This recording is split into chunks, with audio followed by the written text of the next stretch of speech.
Hey there, welcome to Inside the Wooniverse, a podcast brought to you from the corner of Fringe and Maine. I'm your host, Colette Baron-Reid, and today we are welcoming you to another episode of our limited edition podcast series called I Talk to Dead People. And oh boy, do we ever have a treat. One of my most favorite people, Indigenous medium Shawn Leonard. He is the star of APTN's Spirit Talker documentary television series, which follows his travels across Atlantic Canada as he connects people with their loved ones that have passed on, while he also reconnects with his heritage along the way. It honestly is one of the most interesting shows. Shawn is a teacher and founder of the Spirit Talker Tribe online course and author of the beautiful book, The Language of Spirit. He's also a proud member of the Micmac peoples and was gifted with the name White Eagle Spirit Talker by a respected elder. Welcome, Shawn. Well, thank you for having me, Colette. Thank you, everybody, for tuning in and joining us for this conversation. Yeah, and I've got to say, we were chatting before the interview, and I met you many years ago, and I wasn't sure if you were just starting out at that time or you were just starting to be known because you've been doing it a while, right? And we were in a car, you were sitting in the back seat, and the energy that I felt emanating from you, and you were super humble and I loved you. I actually wanted to make friends with you, but we ended up, whatever. And now you've become so well known, and rightly so. Your book was beautiful. You're a beautiful writer too. So, but your style of mediumship and the meaningful quality of the way in which you connect with spirit is just breathtaking. So, plus you're fun, which is another reason why I like you. I definitely like to have fun. I'm still human, and I like to be in the world and have lots of joy in my life. Yes, you do. And you're a Gemini and you're a talker, which is why this was going to be a great interview. You've got so many stories to tell. Yeah. So I want to go back in time. Let's go on a time machine, you and I. Ooh. And I want to go back to your childhood. So, what was your childhood like? And you were born this way. So, when was your first indication that you were connecting to spirit? Well, there's so many stories. I mean, the first one I would really say, growing up, probably about 4 or 5 years old, I was very connected to my great grandparents, and unfortunately, they passed away, and I love them dearly, and I remember them vaguely. But after they passed, they would visit me, and I'd be sleeping in my room, and it kind of like startled me a little bit because my mom made me feel like it was pretty normal that your ancestors would come and visit. So I could see shadows of people and hear them talking, but I couldn't quite make out what they were saying. But I just felt they were just talking to themselves, not to me. Right. And anyway, one night, as I became more uncomfortable with them coming and waking me up, I actually put night lights in my room because I found with night lights, I couldn't see them. I couldn't see them standing there, and I couldn't hear them as well. And I don't know why that is, but anyway, my mom would come and turn them out because I mean, my mom was trying to save electricity, I guess, on night lights. And of course, they would show back up about 3 o'clock in the morning, and I remember them talking, and I just laid there thinking, okay, I'm going to pretend I'm asleep, and I'm not going to let them know that I know that they're there, and I'm not going to move. And then somebody ran their fingers through my hair. And it startled me so much. I ripped the sheets off. I looked around, hoping that it was my mom that come into the room, and it wasn't. So I know I did a Right. backflip off my bed. I don't even think my feet touched the floor. My hands turned on the handle in my mom's room. I said, "Mom, this has to stop. I don't care how much they love me. They got to go." And she says, "Well, just tell them to go." And so I went in with my mom. We had a little conversation with my great grandparents. I said, Nan, Pop, I love you so much, but I really need to sleep, and you guys keep waking me up. I said, "Could you please not visit me anymore?" And they actually didn't. They stopped visiting me in the sense that I could tell that they were there. So I don't know, Hmm. and I think that's a very common, message or a common experience that many people have had through the years. Especially when we're young. So I wouldn't Hmm. say I identified as being a spirit talker or a psychic medium at that point in my life, but I knew it was definitely connected to spirit. And it kind of startled me a little bit. But the more that I realized that they were just visiting me with love, then it gave me a little bit more ease in life. I love that you actually said that you put the night lights on so you wouldn't see them because, that's really honest. I felt the same way too when I was seeing things. I was like, I don't want to see that. I don't want to see that in there. Like, even to this day, it's like, don't show up in form in my house. Okay. Like, you're allowed to talk to me. I don't mind listening. Right. But I do not want to see a form walking by. Right. So there's Right. certain things I'm just like, okay. So when we're little, yeah, it's like, even though it's amazing that you were taught that your ancestors could visit you, but that also that you realized that there was the power that you could say no. That must Yeah. have been I mean, I didn't know interesting. they would actually listen to me. I didn't know that they actually would actually hear me if I spoke to them. And as Cool. things, progress through my life, one of the things that used to happen to me when I was young was I used to fly a lot. I would go into my dream world and I'd be able to like step out of my body and go everywhere through the whole neighborhood. And it was like something I could do at will. And then I would fly, within a certain proximity because I didn't really know what existed beyond a certain perimeters of my Uh-huh. home. So I Right. wasn't I wasn't as comfortable like flying like 3 miles away or anything. It'd be like a half mile and I was good. So I would get out and play as I slept. And it was really kind of odd, even though it was nighttime, it was dusky. It was always like Mm. there was a dusky light in the sky. It was never really that dark. So I could Hmm. move around in this space. And as I got older, I wasn't able to fly anymore, which was kind of odd. And I remember because I lived on a hill in Elmsdale, Nova Scotia in Canada. And I remember that I was not able to fly. And so I ran down the hill. I was flapping my arms, hoping that I was going to like get airtime, and I actually could float up a little bit, and then I'd come back down. And I think what happened was, as a child, and the more ingrained we become in the world of what we think is reality, Hmm. we become more earthbound. Yeah. And I was very free spirit as a young boy, but then I was no longer able to do that. I still astral travel, like I still can leave my body here and there, but I can't fly like I used to when I was a little boy. And I also feel like that's an experience that a lot of people have had when they're young as well. Hmm. So Hmm. my point is, when we're young, we don't have limiting beliefs. Right. And as we grow, we start to instill these limiting beliefs of what reality is. And then we Right. disconnect. And then we disconnect from spirit. And there was one time, I remember there was this little boy I used to go play with, and he had leukemia down the hill. His name was David. And we were good friends. My mom would bring me down to play with him because he was sick and, he didn't have any friends. He couldn't go to school. And then one day he died. And I remember I said, Mom, I'm going to go find him. Because when I go into my dream time, I would go and find him in this place. So sure enough, I go to sleep, jump out of my body. I couldn't fly, but I ran down the hill, went to his home, went in everywhere through his whole home looking for him, and I couldn't find him. I was so puzzled because, why wouldn't he be here if he was spirit and you were free? Why wouldn't Hmm. you be in this space? So I woke up and I talked to my mom, and my mom talked to me about the higher level of energy. She said, there's other places of energy. Like, I mean, she was very Catholic, so she would say that, people would go to heaven. And now I would think and look at it differently. I would say people move Sure. into the light. They move into a higher Right. dimensional energy. And it was something I was learning about the Uh-huh. different dimensions or different levels of spirit in which we can and do exist. And my whole life has been progressing like that, just a constant like learning process. So you are a natural psychic medium, and I know you use that term. A spirit talker is another term that you use. So when was it apparent to you that you were tuning into information about people? Because what you're describing is in hindsight, really, when you say, oh, I was this, then I had that, then I could do this, whatever. Right. And I'm exploring, but you do this professionally now. I So I do. want to Yeah. know, how did you transition from your life, which was what, and then into this because this was obvious to you? Right. I mean, I'll tell you a story about my dad because when I was 15, my dad passed away. Hmm.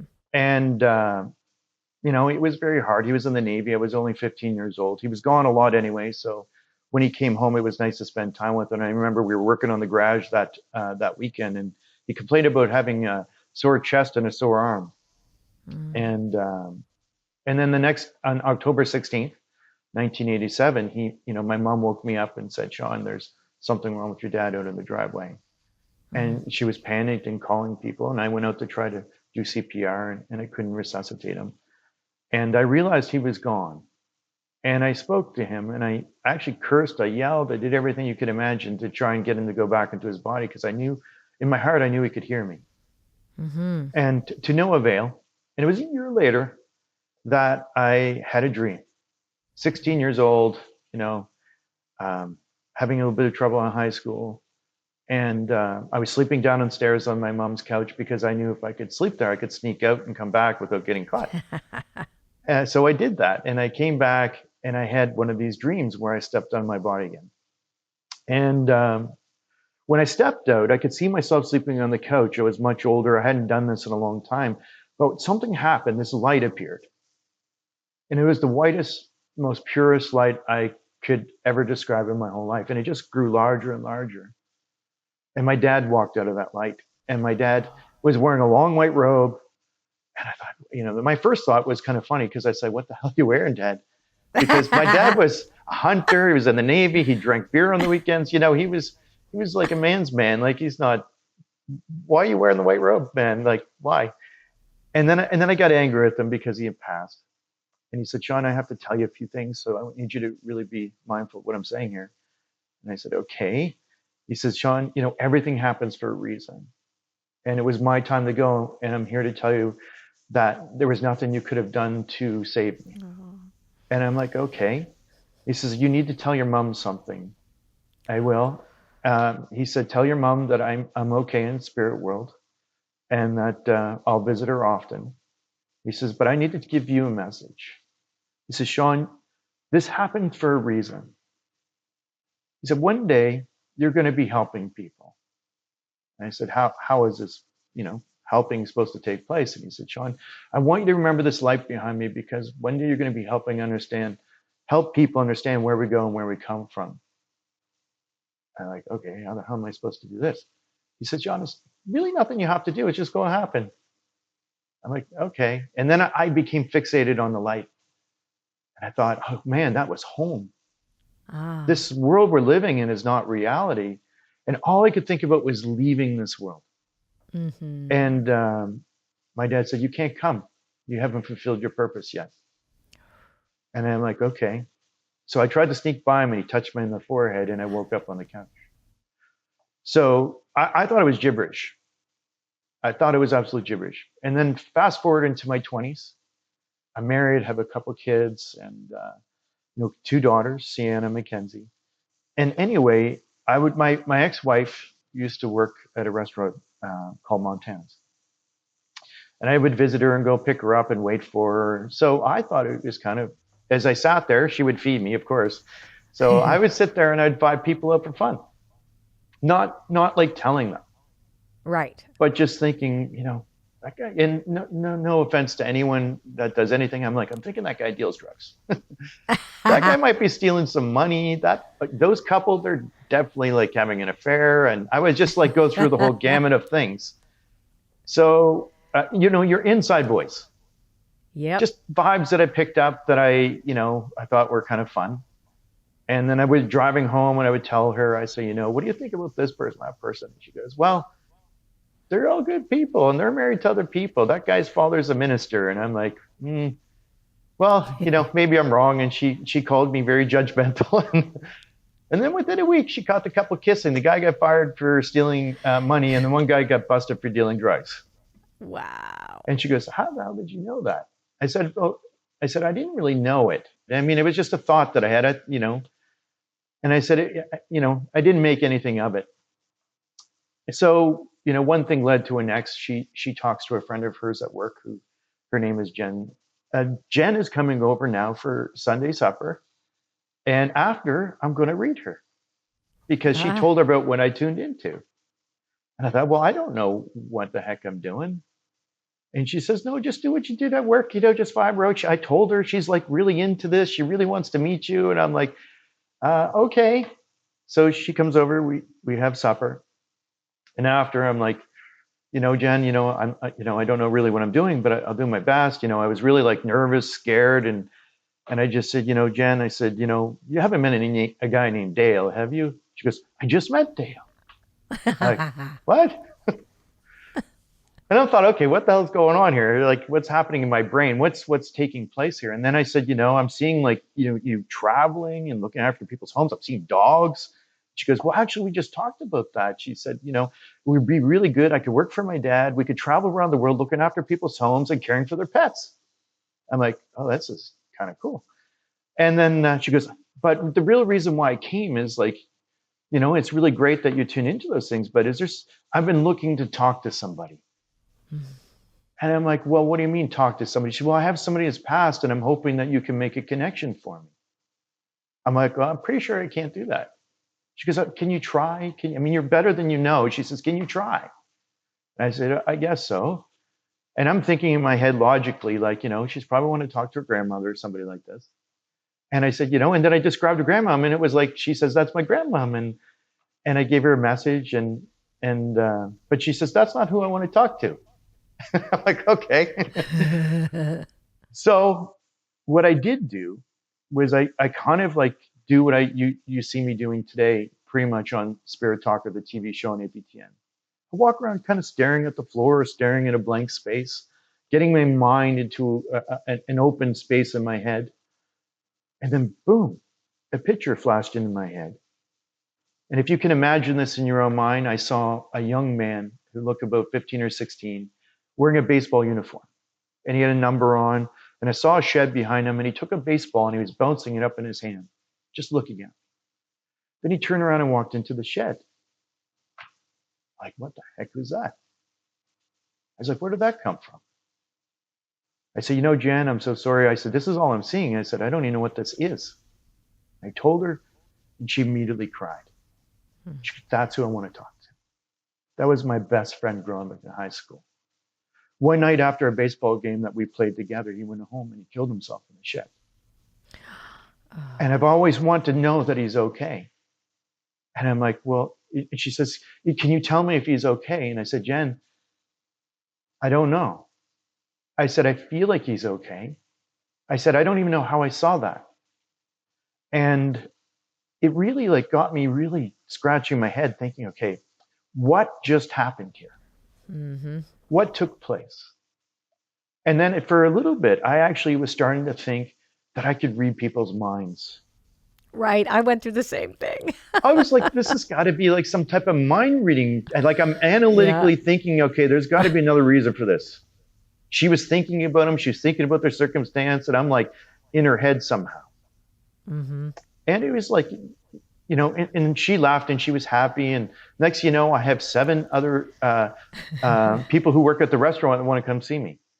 And it was just like, boom. Next thing you know, everybody's talking about what I'd done for Jen when I was set at the restaurant. And I'm like, and it just grew and grew. And people were calling me and I was out of control.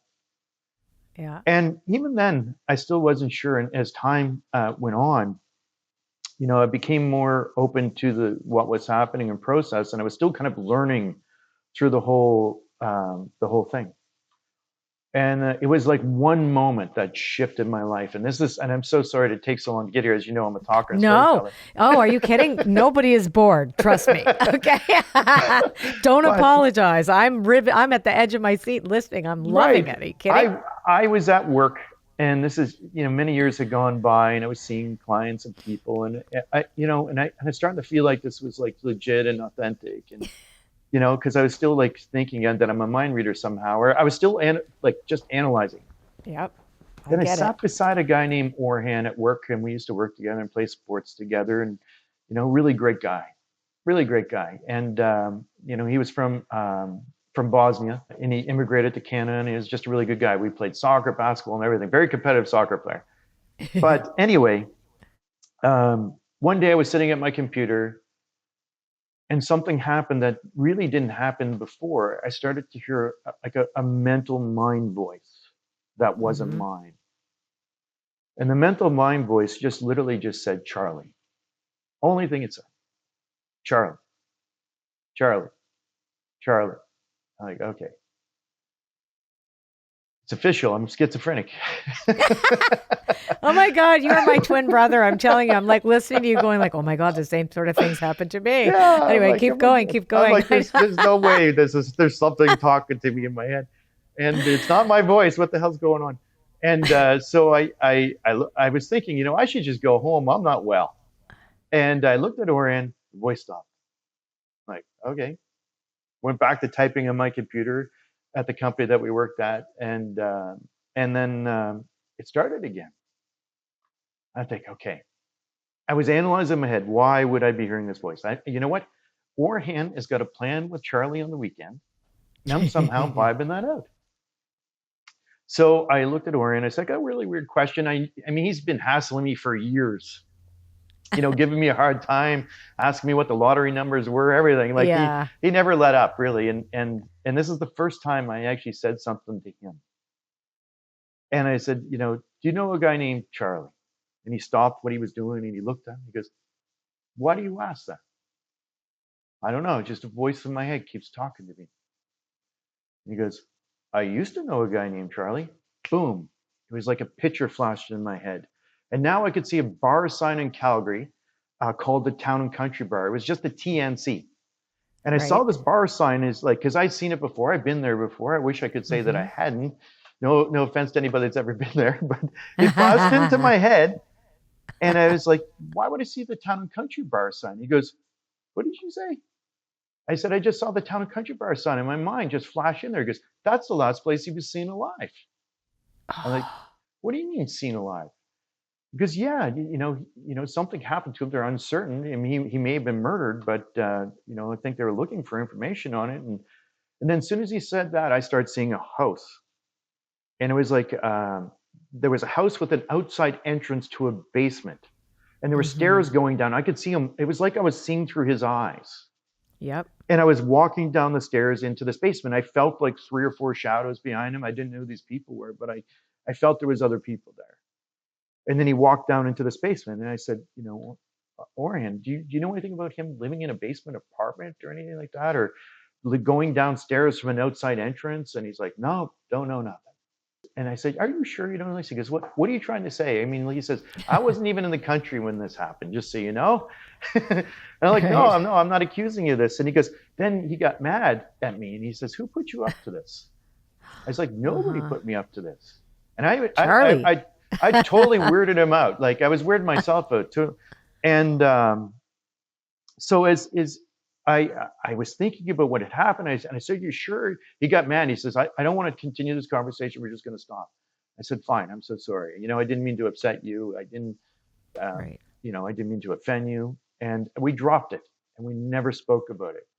And probably about a month had gone by, and I picked up the Calgary Sun paper. And I'm flipping through for the hockey scores. I'm like, was then a Calgary Flames fan. And I flipped through this, and there's a story about an unsolved murder of a guy named Charlie, whose nickname, actually his name was Achari, but his nickname was Charlie. It wasn't even his real name. His nickname was Charlie.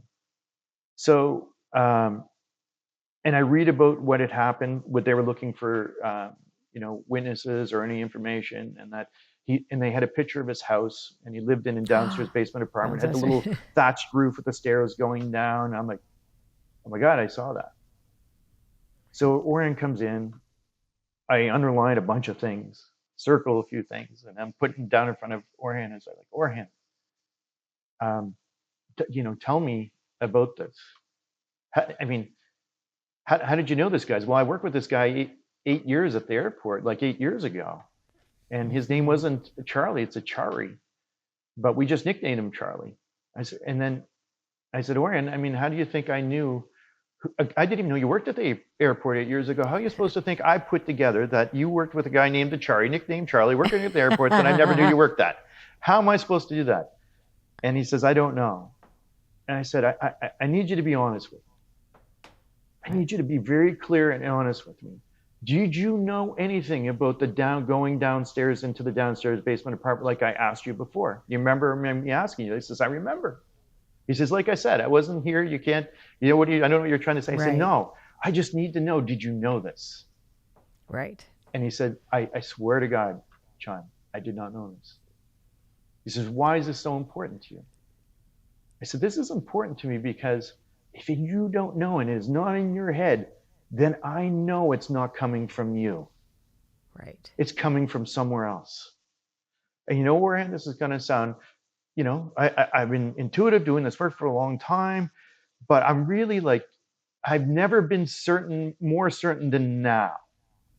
Right. That because everybody I've talked to, everybody has known things that I've said.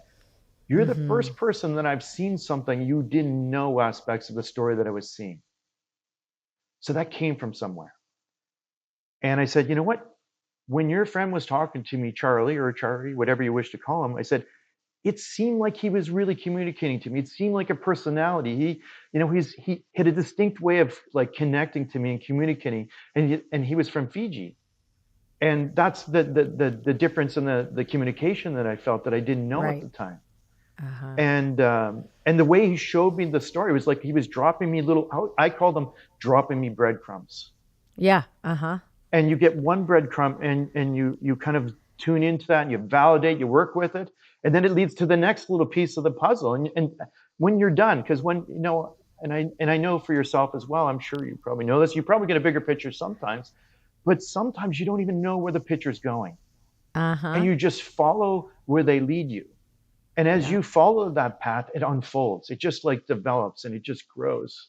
And then you have the big picture of really what happened, who this person was, the story that they're telling you. And it's really awesome. Yeah, I have a question with this right now. So you get the big picture. So did you find that this was a turning point for you?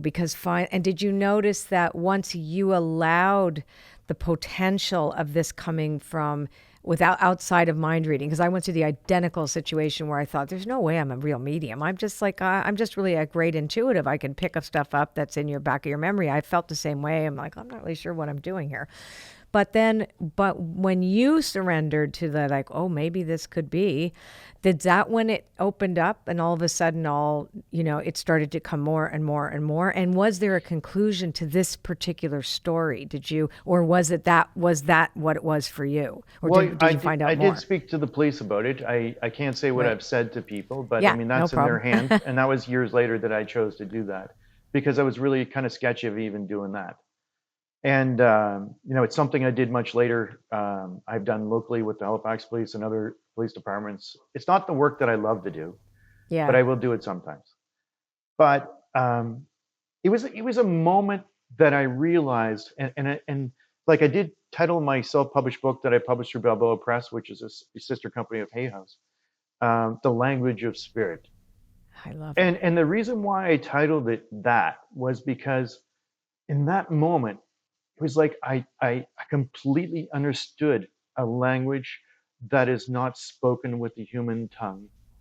Mm-hmm. It's a language of energy completely. I saw pictures, I felt things, I heard things, I knew things. It was like it all came together and I was like, oh my God, I know completely how they communicate. Mm-hmm. I know this is a form of communication of how they get their messages across or the stories that they tell. And it was like just a pivotal moment. And I said, you know what? I'm going to embrace this. Uh-huh. I'm going to embrace this. I'm going to see how this unfolds, what happens. I now know without doubt that this is 100% real. And then I moved forward accordingly. And I've never stopped. And my life I wish people had my experiences because you could never look at life the same way. No, I get it. So, because part of your journey has been also marrying some of your own traditions that became apparent to you, your spiritual traditions, with this psychic mediumship, and you call yourself spirit talker. So I want to see how that unfolded, because I think that's such an interesting part of your story as well, because you're so unique. There's nobody like you. Well, I mean, there's nobody like you either, Colette. Yeah, well, that's true. That's definitely true. We're all unique in our own ways, I guess. But I don't like feeling special. That's, what I mean? Okay, you're not special at all. How's that? Yeah, there you're you just go. like the average everyday medium. I don't care. I feel like we all have these abilities and it's accessible to us all. I don't think that, it's only for certain people. I think we all have these abilities. It's just trust and learning. However, you have a Yes, lot of stories and anecdotes that can really help people understand. identify and hear. So that I would say your path has unfolded in such a way that you have a lot to share with us. How's I that? So you absolutely have have a lot to share, okay. and I love sharing too. So, as you can tell, Keep uh, sharing. so um, my my grandmom is Mi'kmaq. She was born in Newfoundland. My mom is the oldest of 16 children because back then you had big families, 16 kids. Today, if you had 16 kids, you'd have a reality show. I'm pretty sure. And anyway, I'd spend a lot of time with my grandma, who was very spiritually connected, very Catholic, but saw angels and saw spirits. And I have memories of her chasing spirits with brooms, and you know, she was just a very unique character, and but very disconnected from her culture. Oh, Because in Newfoundland, where my grandmom was born and grew up and met my grandfather and had 16 children, he was a Caucasian fellow, and was to be indigenous at that time was frowned upon, I get it. and it was a stigma more than it was to be something to be proudful of. And even though my grandmom knew some of her language, as she met my grandfather and grew, she forgot her language. She forgot her culture, traditional beliefs and things like that. She would know certain things about medicine because my great great grandmother was a medicine woman, and Mm-hmm. very well respected in the community, the last medicine woman there, actually. So she would tell me some of the little remedies that she would do as a medicine woman. And that was pretty much about the extent of my culture. And as I grew as a spirit talker, I wasn't a spirit talker then, I was just a psychic medium. Yeah. And, but I started to embrace my connection to spirit. And I connected to an elder in the spirit world. I don't know who he was. And I knew the importance of smudging as a cultural belief, but it wasn't a big part of my practice. And I remember going out to an island here in Nova Scotia that has a lot of earthbound spirits. And I went out there to connect with you because I was always on this thirst of knowledge of understanding the levels of spirit and the connection to spirit Mm-hmm. itself, like whether in the light, whether in the astral world or wherever. And so I went out there to connect to a few earthbound spirits, and I had. But then a big ball of orb of light came down from the ceiling and came up behind me and shoved me really hard and pushed me. And I could feel him push me. Wow. And then he said something to me, a Mi'kmaq, that I didn't understand. And and then the whole room, and I could feel his energy move through the room in a clockwise motion. And we were in a tunnel underneath the ground. Um, there was no outside noise, there was no outside smells or anything like that. But as I felt him move through the room, the scent of burning sage and sweetgrass filled the entire room, so much so that the six other people that were there with me were covering their mouth from smoke that wasn't there because they couldn't breathe. Wow. And the spirits that I was like then trying to connect to that were the earthbound spirits, gone. And then he came back to me, pushed me really hard, said something to me in Mi'kmaq, and then boop, up to the ceiling he went again. Just saw this big brawl of light go right up to the thing. I said, what just happened here? I'm sure this guy was a Mi'kmaq fellow, a Mi'kmaq elder. And I mean, was I just taught something? Mm-hmm. And I said, he was teaching me about smudging, the importance of smudging and the levels of energy and clearing space. So that was the first moment that inspired me to then to delve deeper into my culture. Maybe Mm-hmm. there's a reason why this happened, because I feel like we're all guided by our ancestors and people in spirit world. Yep. And so I didn't know anybody that was an elder. So I did a live show for charity in Halifax. It was for the Beat House for children that were being cared for because they couldn't be with their parents. So I did a charity event very shortly after that, as they asked me to do the event. And there was a lady in the front row named Kathy Martin, and she was a respected Mi'kmaq elder. And I read her at the show. And she, after the show, we get speaking, and I told her that I was searching for an elder to help me learn about traditional ways. And I actually tuned into something that was there that was very unique, because I talked to her about in Cape Breton, these three Indigenous people that were murdered on a hill beside Mm. Lake Bador, and I got very detailed. And she says, well, they didn't know where they were. I said, I do.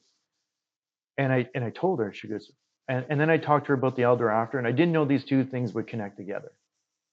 So this elder shows up at my door with, a bunch of different medicines, an eagle wing, and so you're Shawn Leonard, are you? I'm like, yeah. And then he starts teaching me traditional things, and then we met 2 or 3 times, and I never tuned into him because that was not why I was there. It was not to like impress him. It was there to learn as much as I could culturally. Right, of course. And then Kathy calls me, says, "Had you talked to him about his grandparents?" I'm like, "What do you mean? Remember when you talked to me at the live show, you said there was these 3 people that were murdered and they never found their remains? They're his grandparents and his great aunt." I'm like, "Oh." So then I met with him and talked to him. And anyway, after years of meeting with this fellow and learning, that was my first beginning with culture with a physical person. At some point, he decided to give me the name White Eagle Spirit Talker. Usually because different ceremonies in Indigenous culture.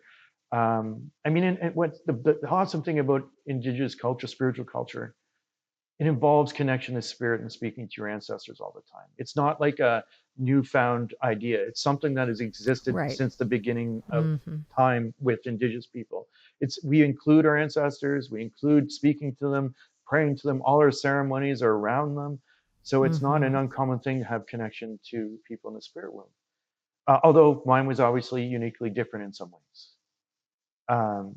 And, and as that relationship, led to other relationships, met another elder, and then it just kind of like helped me understand our spiritual connection even greater and made me proud.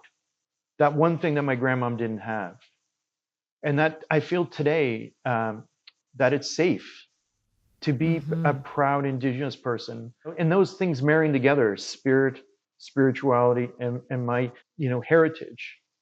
Right. All married together very, very nicely. And it's I still take part in ceremonies. I was just at a sweat ceremony last weekend, and I just love my culture because it's an extension of connection to spirit. Has it changed the way you do readings? I mean, you mostly do readings on your television show now. I know you retired a few years ago from individual readings, but I would say, like, back then, did you notice a shift in the way in which you connected to information? Like, did you call on your ancestors to ask them to help you connect to this next person, et cetera? Or how did that change the way you prepare for a reading, for example? Well, I mean, my whole life has been a lesson. So I've just incorporated every new little thing that I've been taught, including what my mom said, just talk to them. Just talk to your great-grandparents. And what I found in Indigenous culture, it was really through our prayers and ceremonies that it was just a conversation with their ancestors.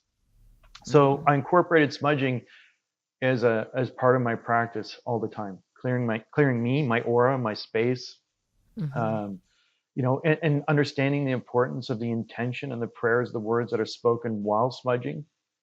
Because people can smudge and not really know what they're doing and be angry while doing it, or fearful of what they might be tuning into, right? And it's so important that you marry your good intentions, good thoughts, good actions when you're doing those things, because that has power. That smudge is an extension of your prayer that you fill the room with. So I've kind of created my own ceremony of sorts where I've incorporated my culture.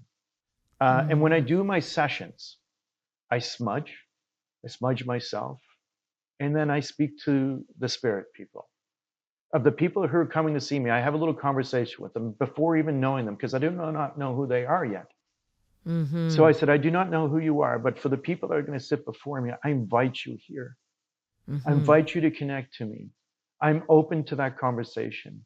I'm open to that connection. I'm available for this to take place. May we work together so that I can serve your loved ones in the best ways that I can. And then the messages come through that you have for them, help them heal in a great way.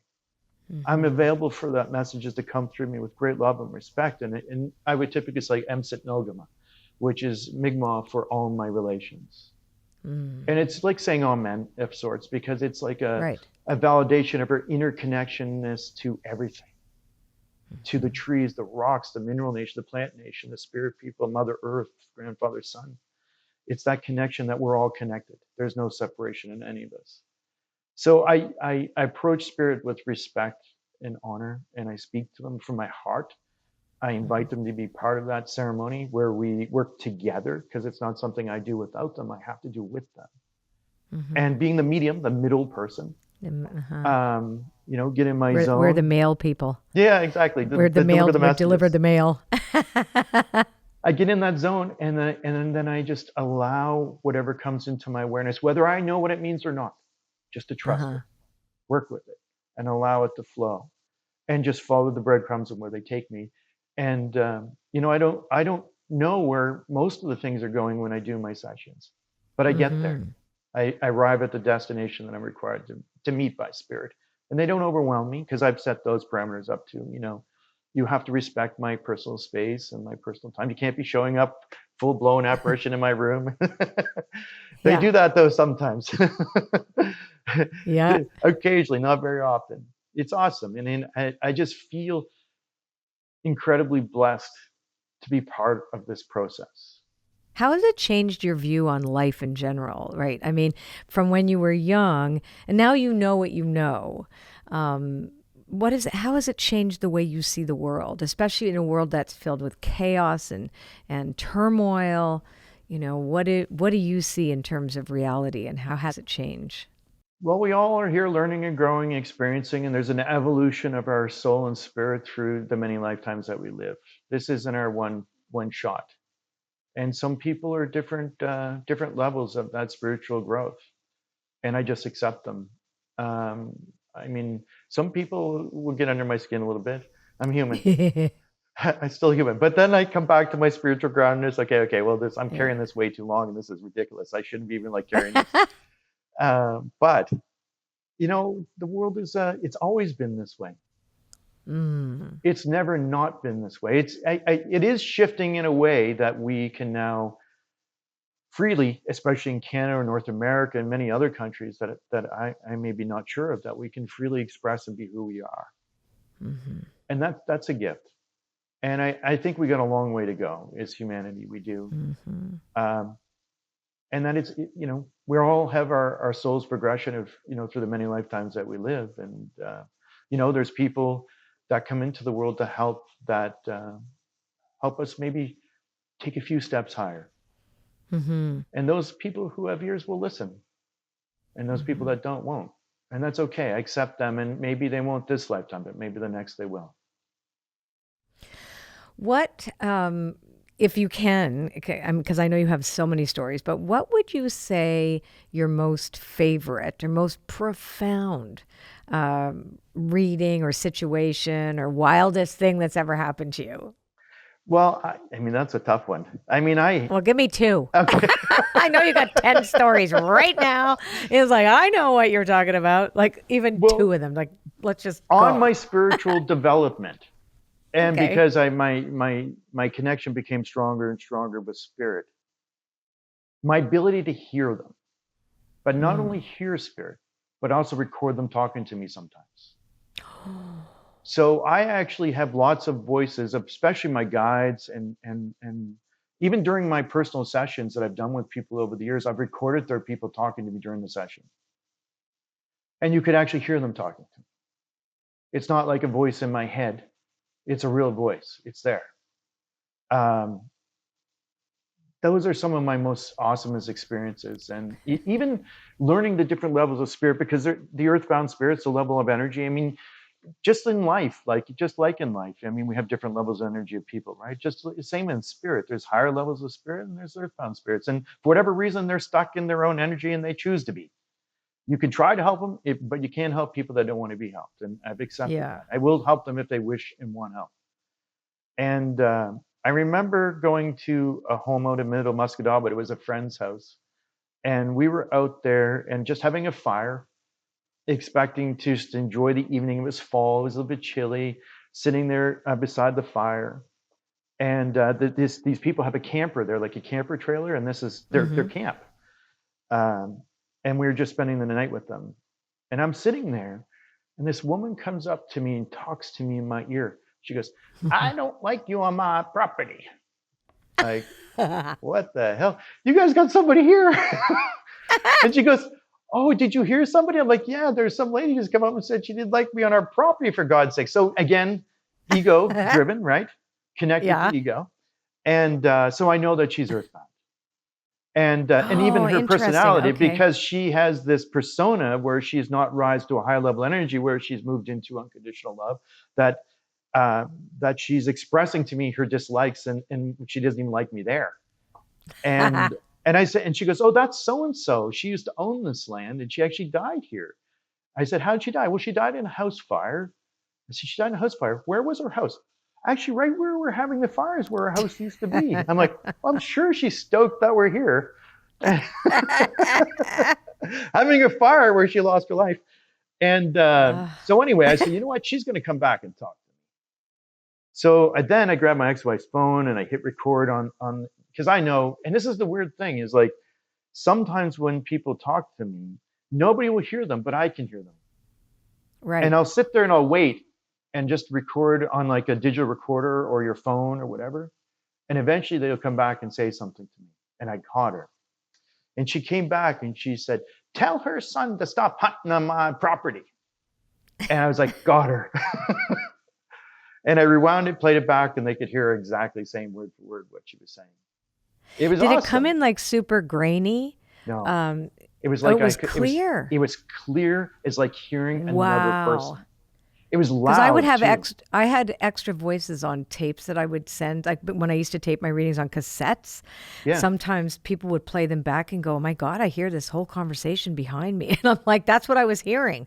Yeah. But it would show up on the tape, but it wasn't that clear. Yours was super clear. That's amazing. Yeah, I've got some really, on my YouTube channel, I have like some really good clear voices. Different, like I went out doing earthbound spirit investigations, and just different levels of energy. There's my guides are on there. You can hear them talking to me, giving me guidance about this. I got a pirate on there.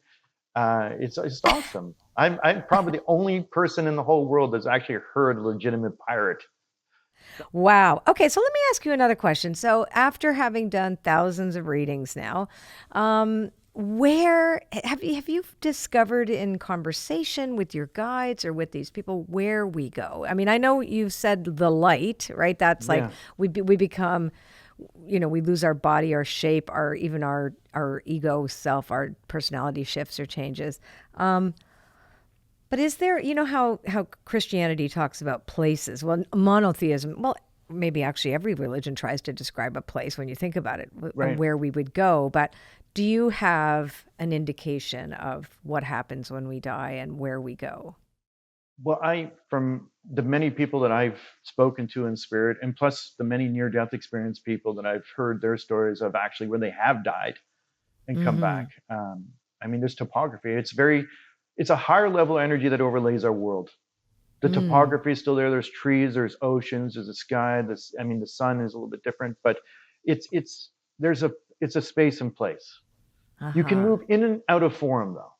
It's not like you're walking around with your two legs all the time. Usually it's like and I've had very vivid dreams where I've been on the other side. And I'll tell you about a vivid dream I've had. Sure. One of those dreams, I was in an auditorium on the other side, and there was many spirits that were there. And I realized that we were all spirits there to hear this one person speak. And I don't know who the person was, but they were like in the middle of the auditorium, and there was like millions of people there, like a Romanesque Colosseum of sorts. But we took up a different amount of space. It was like I was just an orb. And they were surrounded by all other orbs of energy, orbs of light that were there. But the person that was speaking was in form. And we moved into this dimensional space of like, where we would take up less space to hear this person give a lecture. And then as soon as he was done speaking, we would leave the auditorium, but then we would return to form. So we could move in and out of form if we chose to. Some people didn't choose to. Some people choose not to be in form. And the other thing is like we live many lifetimes.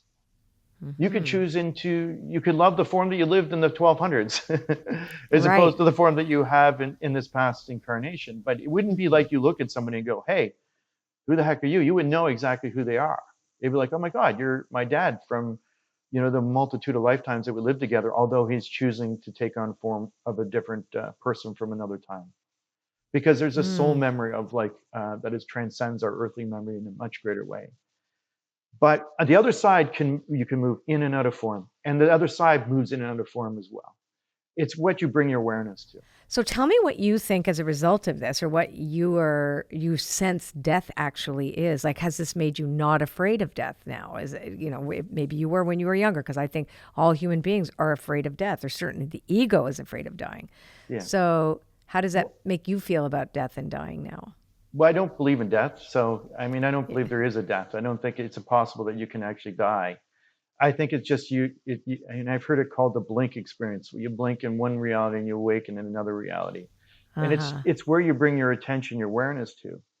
And that's why some people, I feel like, choose to be earthbound or stay remain on the earth, or where people move into Uh-huh. higher dimensional energy or into the light, from what I could see, because we are made of the light. We are light. I mean, if there's light photon energy emanating from us all the time, and it's in our aura. We are that.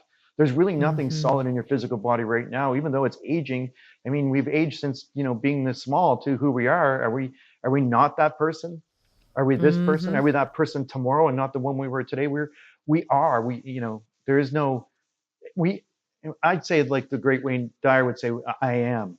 There's I no am. there is Mm-hmm. no isn't or an end of. We just are. I am, and I am always, and I always will be. And you know, there is really no death. I love that. There just Yeah, is we no death. just It's change shape. impossible. And science says the same thing. Energy transforms. Yeah. It doesn't dissipate or disappear, or it just transforms. What that transformation, science can't really say, well, this is what you transform into. Maybe one day they will. Maybe one day they'll be able to see that light photon energy leave your body. And I know there's been videos out there that I've seen where that has happened, where you can see like somebody stepping up out of their body, Uh-huh. because really we're not this form. We transcend this form. We've been many forms, and we'll be many forms in the future, and or in the present moment, because there is, again, like you said, there's no past, there's no future, there's just the present. We just are, and we always will be. There is no death. It's about, I think, too, letting go attachment to what we think is. Like we can become so attached to a story about the narrative about what we think life is, and what we pay attention to. As well. So, yeah, this is fascinating. Oh, you know what? Do you want to pull a card? Let's ask Spirit. Sure, Let's use absolutely. one of my oracle cards. And I'm going to use my oracle card deck that I created with Alberto Villaldo based on the Jungian archetype of the shaman. So it's called the Shaman's Dream. I got that one. And yeah, oh, you have it? Oh, that's I so have good. your I know. deck, yeah. Oh, I love it. So let's just ask Spirit jointly, like, what do you want us to talk about in conclusion of this amazing talk? Is there anything that we could speak on, both Shawn and I, that would help anyone who's listening or watching us today? So, Shawn, tell me when to stop shuffling. Stop. Top, middle, or bottom? Stop. Top, okay. Intentionality. This is good because you've mentioned this a few times, and this card is called the Eye of the Needle, intentionality. I'll just show it here.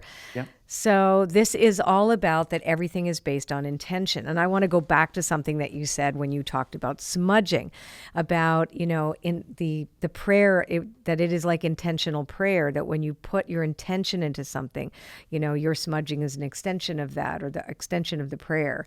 And that, so I would say this to mean that if we intend to make a connection to our loved ones, we can. But also, if we can intend to see the truth of our reality, we also can. That we are not trapped in the illusion that we have chosen to see as our reality, that there are ways out. Would you say that's true? Or what would your view on Absolutely. this? I'd say, from an Indigenous perspective, that there is a creator, but you are also a creator. Mm-hmm. We create our life every day, and you can create it in a good way, and you can create it in the worst, shittiest ways that you can imagine. And some people do, unfortunately. But Yeah. you have all the power in you to to shift your life for the positive. And it starts with what you feel inside. Beautiful. I'll tell one last little teaching.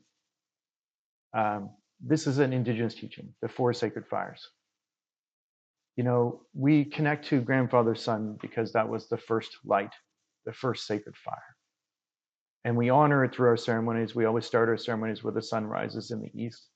And then there's another sacred fire. The second sacred fire is the one that's within the core of the earth, as that's our mother. And with the heat and that light within, there wouldn't be gravity, wouldn't be life if that sacred fire didn't exist within our planet in just the right way, in just the right proximity to grandfather's sun.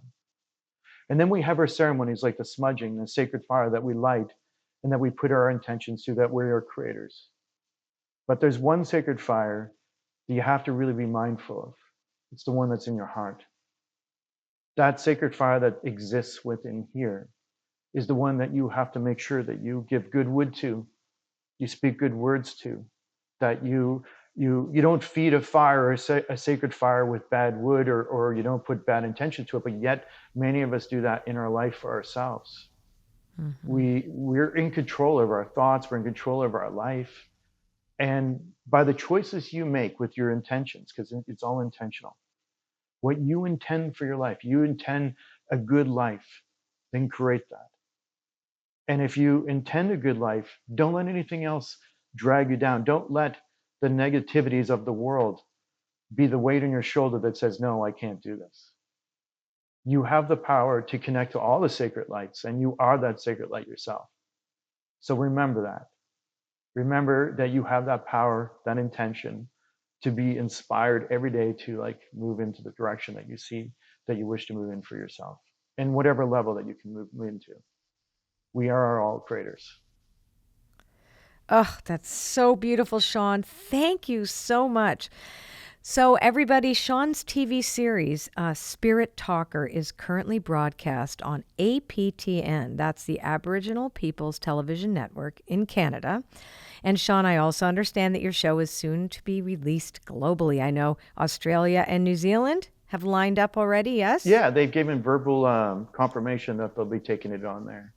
So excited, and it is going to be in the United States and all over the world in the next 18 months, or I will eat my cards naked in Times Square. Maybe there's something else you don't know. There's something else you don't know. I've signed with Hay House. Oh my God, really? That's so great. I didn't know. I just finished my own Oracle card deck called Spirit Talker. It's coming out in November next year. Oh my God. Oh. And I've a book, it's called Spirit Talker, Stories from an Indigenous Medium, which will be coming out in September of next year as well.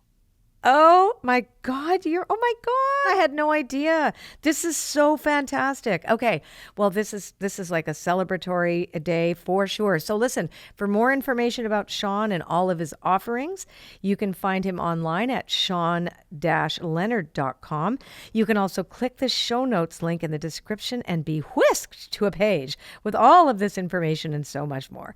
Oh my gosh, thank you so much, Shawn. Such a pleasure to connect with you here. And I can hardly wait to get my hands on your deck and we can do stuff together. Yay! So great, everybody. That was Shawn Leonard. Thank you again. Well, thank you, Colette. And thank you, everybody that follows Colette. She's an incredible, amazing woman. I'm so blessed to have been on her podcast. And I know everybody's blessed by the teachings that she shares. So thank you, Colette. And thank you, everyone, for following Colette. What an amazing conversation. What did we learn today? Well, I'm just going to go back to the same card that he and I picked together, which was intentionality. Because really, isn't that true that everything is intention, that we create our reality through intention, that spirit comes to us through our intention, to be here, to be present, that we can develop our relationship to spirit through the intention to do so. And I really found, as well, that his humility, the idea that humility is something to strive for, that we're here to serve, and we're also here to have a sense of humor. I found him to be, there's a kind, compassionate humor about Shawn as well, too. So anyway, I think that if we consider the concept of intentionality, and that when we create an intentional relationship with spirit, we then remember that we have this connections to all of life and all of each other, and it's just always there. and we don't die. So basically, I learned a lot today. Anyway, thank you for listening to our limited edition series, I Talk to Dead People, on Inside the Wooniverse. Until next time, I'm Colette Baron-Reid. Be well. Okay, if you like this podcast and you want to see more, just click over here and you'll get to see more clips from this interview. If you just want to listen, well, if you click there, you'll listen to the entire interview available to you on any one of your favorite podcast channels.